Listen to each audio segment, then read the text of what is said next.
ग्रामीण क्षेत्र में त्रिस्तरीय पंचायती राज व्यवस्था में सबसे अहम भूमिका रखने वाली है जिला पंचायत के लिए इन दिनों चुनाव का दौर चल रहा है। आज के इस एपिसोड में हम बात करेंगे उत्तर प्रदेश के छोर पर बसे जनपद ललितपुर की। यहां पंचायती चुनाव के लिए मतदान दूसरे चरण में 19 अप्रैल को होना है। फिलहाल चुनाव में प्रचार का दौरा है। सभी उम्मीदवार मतदाताओं को अपने पक्ष में करने के लिए तमाम वादों के साथ लोगों के बीच जा रहे हैं। हमारी टीम ने भी चुनावी संग्राम में जाकर के जायजा लिया, जिसमें जिला पंचायत के वार्ड संख्या 13 सौरई सीट जो कि अनारक्षित है और जहां पर काफी कड़ा मुकाबला उम्मीदवारों के बीच है। कैसा रहेगा सौरई का संग्राम, आइए जानते हैं हमारे रिपोर्टर राम कुमार पटेल की इस रिपोर्ट में।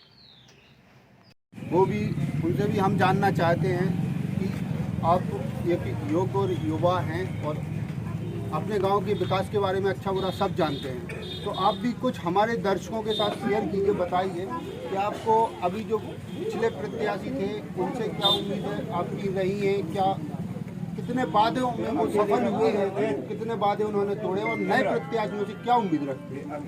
मैं अपने क्षेत्र के लिए और ख़ासतौर से हमारा जो पिछड़ा हुआ क्षेत्र है इसमें सबसे ज़्यादा गरीब मजदूर और किसान वर्ग के लोग यहाँ निवास करते हैं। मेरा आज जो मैदान में चुनावी लड़ में उतरे हुए सभी प्रत्याशियों में से जो जीतकर बाहर लड़ में आएगा, जो विजेता बनकर आएगा, उस प्रत्याशी से मेरी एक ही निवेदन है और हम सभी क्षेत्रवासियों का एक ही मुद्दा है कि हमारे यहाँ किसान मजदूरों के लिए जैसे समय समय पर जो भुखमरी या किसी आपदा या किसानों की जो समस्याएं होती हैं, मूलभूत रूप से जो प्रत्याशी किसानों का मुद्दा लेकर, हमारी मांगों को लेकर, समय समय पर फसल का बीमा है, समय समय पर खेती के लिए खाद की कमी है, समय समय पर लाइट की कमी है, किसानों को आज डीजल से खेती करनी पड़ती है। मैं मांग करना चाहूँगा कि एक चुने हुए प्रतिनिधि के भीतर वो ताकत होती है कि अपनी क्षमता को जिले क्या अगर राजधानी तक ले जाना चाहे, राजधानी तक जनता का साथ लेकर जाए, जनता की आवाज़ को लेकर जाए, तो उस प्रत्याशी के साथ जनता जाएगी और उसी प्रत्याशी का जनता समर्थन करेगी और उसकी आवाज़ जिला क्या उसकी आवाज़ अपनी राजधानी तक बुलंद रखने की हम सभी क्षेत्रवासी और सभी गरीब मजदूर किसान उसका साथ देने का पूरा सद्भाव और उसको प्यार देने की कोशिश करेंगे। इसी क्रम में कुछ युवा साथी खड़े हुए हैं, उनसे भी जानना चाहते हैं कैसे उनके विचार हैं। क्या नाम है आपका?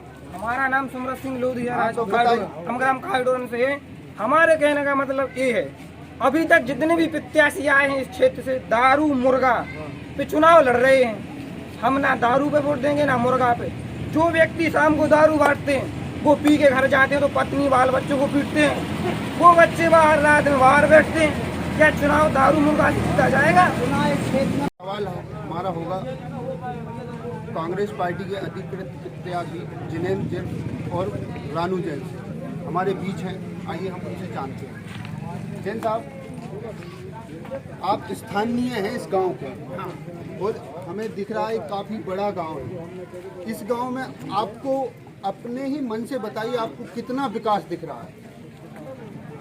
जब सन 77 में जनता पार्टी का उदय हुआ उस समय से मैंने लगातार प्रयास किया, यह रोड डलवाया, यहाँ बिजली लगवाई, यहाँ की व्यवस्थाएं दुरुस्त की। लेकिन आज इस शासन में जबकि हमारे यहाँ स्कूल में 8-8 मास्टर हुआ करते थे, क्या 2 मास्टर नहीं है। क्या आप पहले किसी चुनाव का प्रतिनिधित्व कर चुके हैं? मैं कांग्रेस में काफ़ी समय से जुड़ा रहा।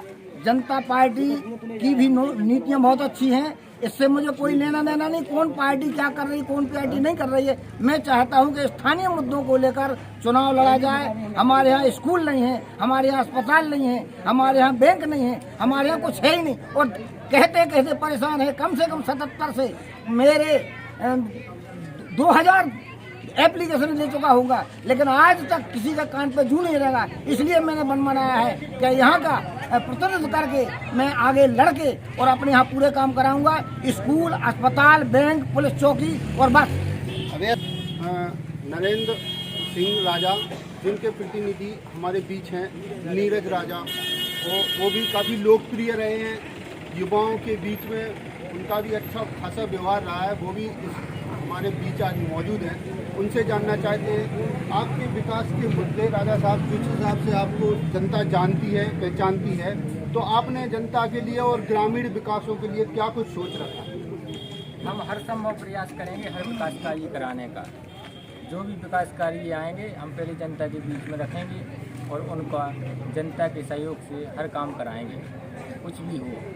ऐसे में एक अक्सर ये होता है कि विजय प्राप्त करने के बाद प्रत्याशी एक अपना पल्ला झाड़ते हैं कि सरकार की नीतियां ऐसी हैं, सरकार की वजह से काम नहीं हो रहे हैं, जबकि बजट आता रहता है। तो ऐसे में कुछ आप उन पिछले प्रत्याशियों के लिए कुछ कहेंगे? हाँ, तो गलत है कि वोट लेकर जनता से वो भग जाते हैं, फिर वो कभी क्षेत्र में नहीं आती। और हम तो चुनाव में हों या ना हों, हम जनता के बीच में बरहमेश रहते हैं। 8-15 दिन में हर आदमी से मिलते हैं, जुलते हैं, हर आदमी के बीच में रहते हैं। तो हमारे दर्शकों के लिए राजा साहब बताएं कि आपके जो विकास कार्यों में कुछ अहम मुद्दे चुन रखे होंगे आपने, तो आप इस जनता के साथ जनता के बीच में कुछ ऐसे विकास कार्य हमें बताइए जिससे जनता को लगे कि हाँ, हमारा प्रतिनिधि किस हद तक हमारे काम आएगा। देखो, जिला पंचायत स्तर से जैसे रोड है, सीसी है, नाली है, खड़ंजा है और पेवर है, ये लोग हम लोग करवाएंगे। जहाँ भी जो आवश्यकता पड़ेगी, कहीं टीन सेट की ज़रूरत है, जो विकास कार्य जिला पंचायत से हो सकते होंगे वो हम लोग प्रयास हम तो पहले भी करते हैं। आज हम मेंबर नहीं है, इसके बाद भी ये लोग हम विकास कार्य करते रहते हैं। हमारा तो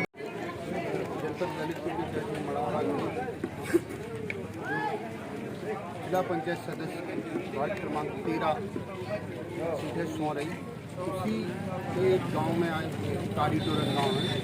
ये इस सीट में लगभग 52 गांव है, जिसमें से दूसरे नंबर का बड़ा गांव है, इसकी वोटिंग लगभग 2-2.5 से 3 हज़ार के लगभग वोटिंग है।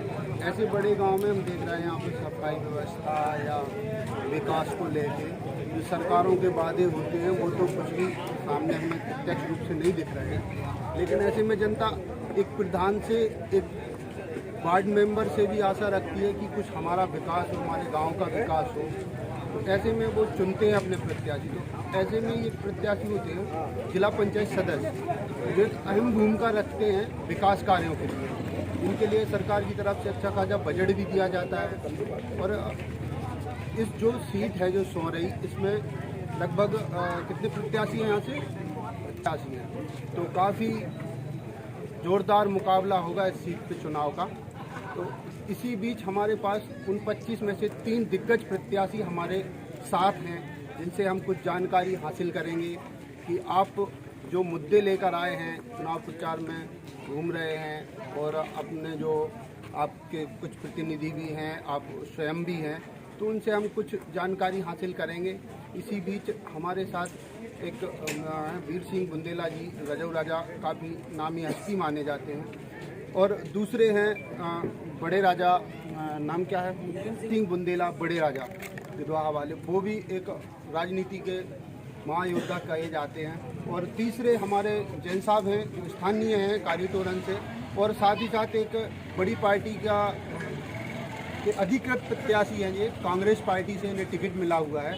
तो ये भी एक जोर से अपना पुरजोर ताकत लगा के चुनाव मैदान में आए हैं। तो चलिए इसी क्रम में हम वीर सिंह बुंदेला जी से जानकारी करते हैं कि आप जो चुनाव प्रचार में घूम रहे हैं और आप कितने दल बल के साथ चुनाव प्रचार कर रहे हैं, कैसा चल रहा है आपका?